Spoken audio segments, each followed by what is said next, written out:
1 story, the apartment in the temporal sector. I moved into the apartment last Tuesday. It was in the temporal sector of the city, an old neighborhood known for its strange architecture and even stranger history. The building itself was tall and narrow, made of faded brick, with iron balconies hanging like skeletons from the walls. My new place was on the 4th floor, apartment number 404. An odd number, I thought. Not quite cursed like the 13th, but it had a cold feel to it. The landlord, a gaunt man with sunken eyes, handed me the keys without a word. His silence lingered in the hall as I entered the apartment. The place was empty, save for a few dusty pieces of furniture and a smell I couldn't quite place. Old, musty, like time itself had settled in the corners. I unpacked quickly, trying to shake off the unease. The rooms were small, the windows high, and there was something wrong with the light. It flickered, but not in the usual way. It pulsed slow and steady, like a heartbeat trying to sync with mine. Night fell fast in the temporal sector, as if the sun was eager to escape. I settled into bed around midnight, but sleep didn't come easily. The air felt thick, like I was breathing through molasses. I drifted off, only to be awakened by a noise. A soft knocking. At first, I thought it was a neighbor. But it wasn't coming from the door. The sound came from the walls. I lay there listening as it moved slowly, first from the left, then to the right, knocking as it went. Kicked. It was slow and deliberate, like someone was walking through the rooms, tapping the walls with their knuckles. I got up, grabbing a flashlight, and checked the entire apartment. There was no one there, but the knocking didn't stop. It continued, steady and unnerving, just behind the walls. The next morning, I asked the landlord if anyone had lived in my apartment before. He didn't meet my eyes as he muttered something about time being tricky in the temporal sector. He wouldn't say anything more. That night, the knocking started again, but louder. This time, it wasn't just the walls. It came from the ceiling, the floor, everywhere at once. I shouted, demanding it to stop, but the knocking only quickened, turning into a frantic rhythm. I didn't sleep. The following day, I found something strange. The clock in my living room was wrong. Not just a few minutes, but hours. It was always either ahead or behind the actual time, as if it couldn't stay in sync with the rest of the world. I checked my phone, my watch, even the microwave clock. All of them were off, like they were caught in some invisible loop. My head pounded, the light flickered again, and I felt time slipping. That night, the knocking returned, but something had changed. I heard voices whispering between the knocks. They spoke in a language I didn't understand, words that sounded ancient and broken. The whispers grew louder, drowning out the knocking until it was a constant hum in my ears. Then I saw it. The figure standing in the doorway. It was human-shaped, but distorted. Its body flickered, like an image on a broken television screen, its form phasing in and out of existence. Its eyes were empty pits, and its mouth moved without sound. It took a step toward me, and I stumbled back, knocking over a chair. The thing didn't walk like a person. It moved in jerky frames, like it was being pulled between moments of time. I backed into the corner, watching as it flickered closer. My heart pounded in my chest, my breath came in short gasps, and the air in the room felt heavier than ever. It reached out with a hand that seemed to stretch across the room, its fingers long and thin, flickering like the light overhead. I screamed, and suddenly it was gone. Everything stopped. The knocking, the flickering, the whispers. It was silent. I packed my bags the next morning and left. As I stepped out of the apartment building, I glanced at my phone. The date was wrong. It was 3 years in the future. I had only been in the apartment for 4 days. 2 story, the apartment in the temporal sector. I never believed in strange occurrences until I moved into the apartment on Lincoln Avenue. It was cheap, which I figured was because it was in an older building. I didn't mind though. The layout was simple, a 1-bedroom unit with a small kitchen and a living room. It was perfect for someone like me who liked solitude. But from the moment I stepped inside, something felt off. There was a heavy air in the apartment, like time moved differently here. At first, I shrugged it off as my imagination. Yet, the longer I stayed, the more bizarre things became. The clocks in my apartment never worked properly. My wristwatch would show one time, the microwave another, and my phone yet another. Time wasn't just out of sync between them. It seemed to slow down or speed up that unpredictably. A few times, I'd glance at the clock after what felt like an hour, only to see 5 minutes had passed. Other times, it was the opposite. I tried ignoring it, but the disturbances grew. It started small, lights flickering off in rooms.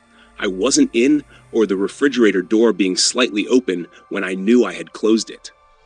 Then came the whispers. Soft at first, like a breeze that carried distant voices into the apartment. They grew clearer, more distinct, the longer I stayed. Time is not yours here, the whispers would say. One night, I woke up in complete darkness. The clock on my nightstand flashed 12 continuously. No matter how many times I reset it, it always reset back to midnight. The whispers were louder that night. They spoke faster, as if impatient. That's when I saw it. A shadow moved into the hallway, outside my bedroom door. It wasn't human in shape, but elongated, like it was being stretched between 2 points in space. It slid slowly across the wall, rippling like water. Panicked, I grabbed my phone to check the time, but the screen was blank, unresponsive. I felt frozen in place, like something was holding me in that moment. Then the shadow turned toward me, and I realized it wasn't a shadow at all, but something far worse. It stepped forward into the light of my room. Its body was twisted and broken, with long limbs that seemed out of proportion. Its face was an empty void where its eyes should have been. "Your time doesn't belong here," it whispered. I tried to scream, but no sound escaped. Everything slowed down like time itself was collapsing around me. I felt the air become thick, heavy with something unseen. The creature took another step forward, and suddenly I was thrown backward. When I opened my eyes, it was morning. The clock was back to normal, but the apartment felt colder than ever. I packed my bags that same day and left. The whispers followed me to the door. Weeks later, I learned the truth about the building. The temporal sector, they called it. The area had been built on an anomaly where time didn't flow properly. People who lived there disappeared over time as if swallowed by the anomaly. I don't know what it was that appeared in my room that night. But one thing is certain. Time is not the same in that apartment, and those who linger too long are never quite the same again. 3-story, the apartment in the temporal sector. I had always been a skeptic.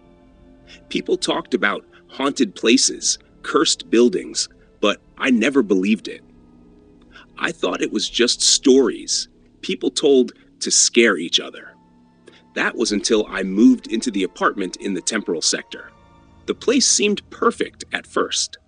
Located on the outskirts of a quiet little city called Brighton, it was affordable and spacious. The landlord, a frail old man named Mr. Halloway, handed me the keys with a strange smile. He told me not to worry about the odd creaks or sounds at night, that it was just the building settling. I shrugged it off. The first night passed uneventfully. I unpacked and settled into the dimly lit apartment. It had a strange design with long, narrow hallways and rooms that felt like they were too large for the building's exterior. Still, I liked it. It had character. But on the second night, things began to change. I was lying in bed, drifting to sleep, when I heard it. A faint whispering sound like the wind through a cracked window. I got up to check, but found nothing. The windows were all closed, locked tight. I dismissed it as my imagination. The next morning, I noticed something odd.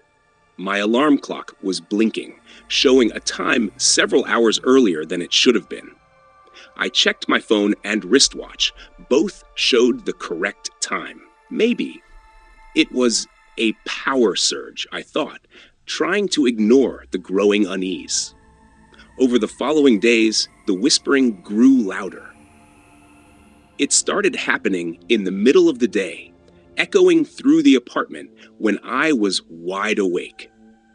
The clocks in the apartment became erratic, sometimes stopping altogether or speeding up. I started losing track of time, unable to tell whether it was morning or night. One night, I woke up to find the apartment freezing. The air was heavy, like it was pressing down on me. I stumbled out of bed and walked down the hallway, feeling disoriented. The apartment felt different somehow, as if the walls were closing in. And then I saw it. The doorway at the end of the hallway was open. I hadn't noticed that door before. It wasn't there during the day. Slowly, I walked toward it. I don't know what compelled me to step inside, but as soon as I did, the world shifted. I found myself in a different apartment. It was the same layout, but everything felt wrong. The furniture was aged, covered in dust, as though it had been abandoned for decades. The air was heavy with the smell of mildew and decay. I turned to leave, but the doorway was gone. In its place was a solid wall. Panic surged through me. I banged on the walls, trying to find a way out, but there was nothing. The whispering returned, louder now, as though it was coming from all directions. And then I realized something horrifying. The whispering wasn't just random noise. It was voices, hundreds of them, and they were speaking my name. The clocks on the walls started spinning wildly, the hands moving faster and faster. I screamed, trying to cover my ears, but the voices grew louder. My vision blurred, and time itself seemed to warp around me. I don't remember how long I was in that place. Minutes? Hours? Days? When I finally came to, I was back in my apartment. Everything seemed normal, but something was wrong. I felt like I had been gone for longer than just a few hours. I checked my phone and saw dozens of missed calls and messages. My friends had been trying to reach me for days. I looked in the mirror and almost didn't recognize myself. My hair had grayed at the temples, and my face looked worn with age. I left the apartment that day and never looked back. But I still hear the whispering sometimes, faint and distant, like an echo from another time. And I know that Whatever happened in that apartment in the temporal sector is not finished with me yet.